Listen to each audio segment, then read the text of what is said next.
Ces images ont fait le tour de la toile.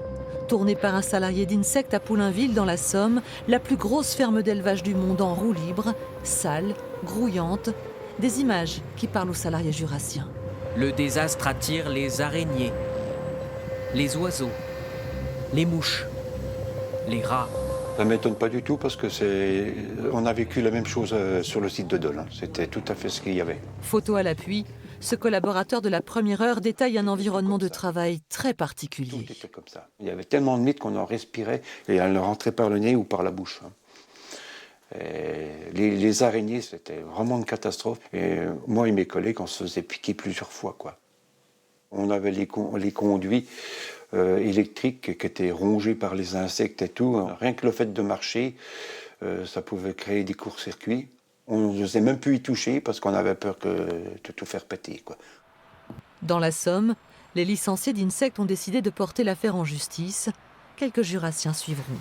Là, on en arrive vraiment où Dole, et effectivement, il y a une chape de plomb qui s'est un peu levée et les gens commencent à parler, à vouloir rentrer dans les procédures. Nous, ce qu'on veut en priorité, c'est la vérité. On parle de centaines de millions d'euros d'argent public. Nous, notre question première, c'est combien exactement. Ensuite, on veut savoir comment cet argent il a été dépensé, à quoi il a été affecté.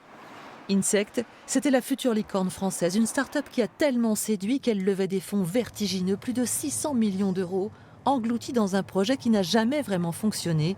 Dole en était la preuve, bien avant la construction du méga-site de Poulainville. Quand il y avait des investisseurs ou des journalistes qui venaient, il fallait que ça tourne un minimum pour faire une belle image dans l'entreprise. Voilà. Mais c'était pas le quotidien. Ah non, c'était loin d'être le quotidien, non. Quand on arrivait à tourner quelquefois 8 heures sans arrêt, c'était un miracle. En fait, ils ont vendu du vent.